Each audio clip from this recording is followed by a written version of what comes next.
வணக்கம். அனைவருக்கும் சந்தன கலைப்பிரியா ஜோதிடத்தின் சார்பாக இனிய சனிப்பெயர்ச்சி நல்வாழ்த்துக்கள். நாம் சனிப்பெயர்ச்சியை தான் கொண்டாடணும். இது ஒவ்வொரு தனி மனிதர்களுடைய வாழ்க்கையில் ஏற்படக்கூடிய வசந்தத்தையும் சூறாவளியையும் தெள்ளத் தெளிவாக காட்டக்கூடியது இந்த கிரக பெயர்ச்சிகள் தான். ஸோ ஒவ்வொரு மனிதனும் தீபாவளி பொங்கலை கொண்டாடுறதை விடவும் முக்கியமாக நம்ம கொண்டாட வேண்டியது சனி பெயர்ச்சி, குரு பெயர்ச்சி, ராகு கேது பெயர்ச்சி. இதே போல தான் மற்ற கிரகங்களும் பெயர்ச்சி ஆகுது. ஆனாலும் மற்ற கிரகங்கள் மாதக்கோள்கள். ஒரு குறிப்பிட்ட மாத இடைவெளியில் நமக்கு பிரச்சனைகள், இன்ப துன்பங்கள் மாறி மாறி வரக்கூடியதாக இருக்கும்.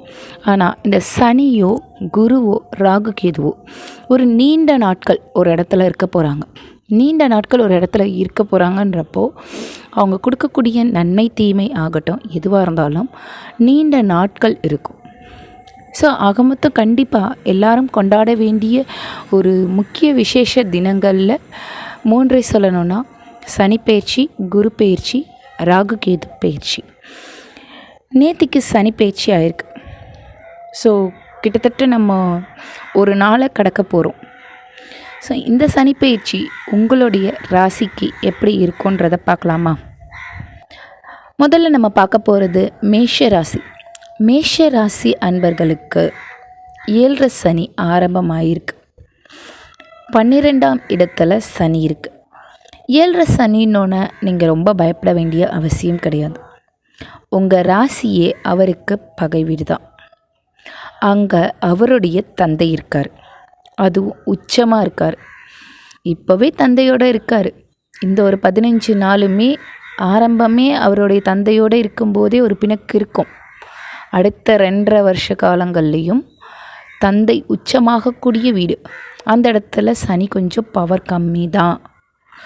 அப்போது பவர் கம்மி, ஆனால் எதிரியோட வீடு. அப்போ நம்மளால் எந்த வேலையும் செய்ய முடியாது அப்படின்ற பட்சத்தில் சைலண்ட்டாக வயலன்ஸ் செய்வார். ஸோ உங்களுக்கு மேஷராசிக்காரங்களுக்கு 7 சனி ஆரம்பிச்சிருக்குனாலும் உங்களுக்கு டைரக்ட் டேமேஜ் கிடையாது. இப்போது கும்பராசியில் பார்த்திங்கன்னா நிறைய டைரக்ட் டேமேஜஸ் அனுபவிச்சிருப்பாங்க. ஸோ அந்த மாதிரி டைரெக்டாக வராது, எல்லாமே இன்டைரக்டாக ஒரு சின்ன சின்ன ப்ராப்ளம்ஸ் உங்களுக்கு பெரிய விஷயமாக தெரியக்கூடியதாக கொண்டு வருவார். நிறைய மைன்யூட்டான ப்ராப்ளம்ஸை அப்பப்போ க்ரியேட் பண்ணுவார். ஸோ பயப்பட வேண்டிய அவசியம் கிடையாது. ஸோ இது காலபுருஷனுக்கு 12ஆம் இடமாக இருக்கிறதுனால ஆன்மீகத்தில் நாட்டம் அதிகரிக்கும். வெளிநாட்டு பயணங்கள் எல்லாம் தடை ஏற்படலாம், தாமதம் ஏற்படலாம், நிறைய செலவுகள் ஏற்படும். மருத்துவ செலவுகள் எல்லாம் சொல்லி மாளாதுன்ற அளவுக்கு மருத்துவ செலவுகள் ஏற்படும். சின்ன விஷயமா இருக்கும், ஆனால் அதுக்கு நீங்கள் போனீங்கன்னா 500, 1000, 2000 ஃபீஸை தீட்டி எடுக்கக்கூடிய அளவுக்கு பிரச்சனைகள் வரலாம். உறவுகளை பிரித்து உங்களுக்கு தனிமைன்றதை கொண்டு கொடுக்கறதுக்கான வாய்ப்பு இருக்குது. ஸோ ஸ்ட்ரெஸ்ஸை அதிகரிப்பார், உங்களுடைய ஹெல்த்தில் ப்ராப்ளம்ஸை கொண்டு வருவார். ஸோ இந்த மாதிரியான விஷயங்களில் நம்ம கவனமாக இருக்கணும். சரி, அப்போ எனக்கு 7 சனி வந்துருச்சு, 2.5 வருஷம் நான் இந்த ஸ்ட்ரெஸ்ஸு, டென்ஷன், ஹெல்த் ப்ராப்ளம்ஸு, வெளிநாட்டுக்கு போகணும்னு நினைக்கிறேன், அதில் முயற்சியில் தாமதம், செலவு இதெல்லாம் இருந்துகிட்டே இருக்குமா, இதுலேருந்து ஒரு சொல்யூஷனே கிடையாதான்னா கண்டிப்பாக சனியினுடைய ஆப்போனண்ட்டான நம்ம விநாயகர் வழிபாடை கண்டிப்பாக செஞ்சாகணும். விநாயகருக்கு சதுர்த்தி விரதம் எடுக்கலாம், இல்லைனா ஹனுமன் சலீசா படிக்கலாம். ஹனுமனையும் விநாயகரையும் மட்டும்தான் சனியால் எந்த பாதகத்தையும் செய்ய முடியலன்னு சொல்லுவாங்க.